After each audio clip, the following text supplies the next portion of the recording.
Assalamualaikum warahmatullahi wabarakatuh. Teman-teman, apa kabar semua? Sehat selalu. Jumpa lagi dengan saya di channel Isram Law, channel yang membahas tentang hal-hal berkaitan dengan hukum. Nah teman-teman, segmen kali ini saya mau bahas mengenai hal-hal yang perlu diperhatikan dalam menghadapi gugatan di pengadilan ya.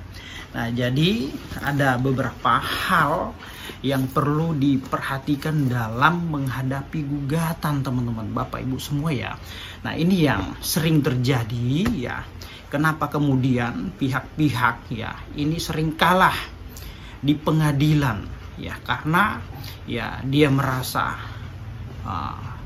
sok tahu, terlalu pintar, terlalu pede ya, ternyata dia terjebak dengan strategi-strategi yang dilakukan oleh pihak lawan. Nah, maka dari itu teman-teman ya, untuk menyusun, membuat dokumen-dokumen yang akan dipersiapkan di dalam ruang sidang atau di pengadilan, maka saran saya ya diskusikan, komunikasi atau konsultasikan dengan pihak-pihak yang paham dan mengerti ya tentang dokumen-dokumen persidangan ya, khususnya persoalan-persoalan hukum ya, seperti misalkan advokat, lawyer, konsultan hukum, atau mungkin sarjana-sarjana hukum yang memang ya ahli di bidangnya. Nah itu ya, jangan karena ya misalkan ya digugat lalu kemudian karena merasa paham tentang isi atau pokok materi gugatan, lalu kemudian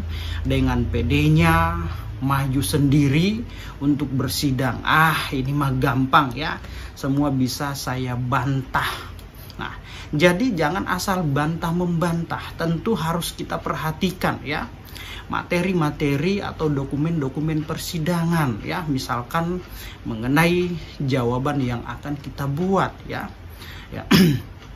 eksepsi, rekonvensi ya, terus kemudian mengenai posita dan petitumnya itu harus kita pahami juga ya, jangan sampai kita salah membuat ya kerangka-kerangka hukum atau dokumen-dokumen hukum, maka ketika salah langkah maka tentu akan berpengaruh terhadap putusan di kemudian hari.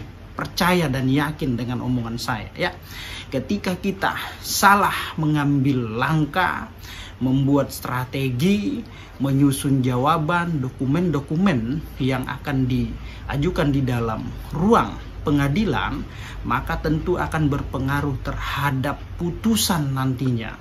Di dalam ruang sidang ya biasanya dihadiri oleh pengacara, oleh lawyer, oleh praktisi-praktisi hukum yang tentunya mereka sudah paham dan mengerti cara bersidang atau beracara di dalam ruang pengadilan. Nah, ketika kita berhadapan dengan mereka, tentu kita harus hati-hati walaupun kita sudah memahami, mengetahui materi atau isi daripada gugatan tersebut ya, jangan dianggap remeh atau disepelekan. Bisa saja pihak lawan akan membuat strategi-strategi untuk memenangkan perkara yang sedang ditanganinya, sementara kita tidak memahami strategi-strategi tersebut ya, tentu berdampak terhadap putusan yang akan diputus oleh hakim di kemudian hari. Nah teman-teman, seperti itu ya, maka saran saya sebaiknya diskusikan, konsultasikan terhadap orang-orang yang paham dan mengerti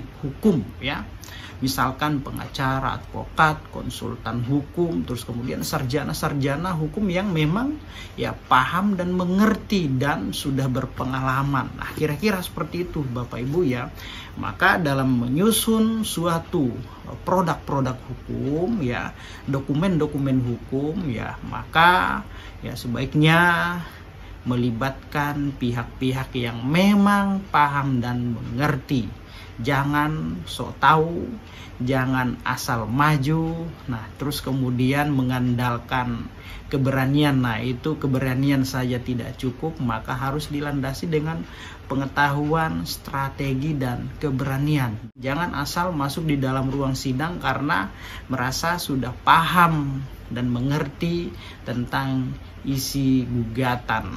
Nah Jadi nggak seperti itu teman-teman ya. Tentu kita harus membuat strategi juga. Nah itu ya. Semoga apa yang saya sampaikan bermanfaat. Demikian. Salam keadilan.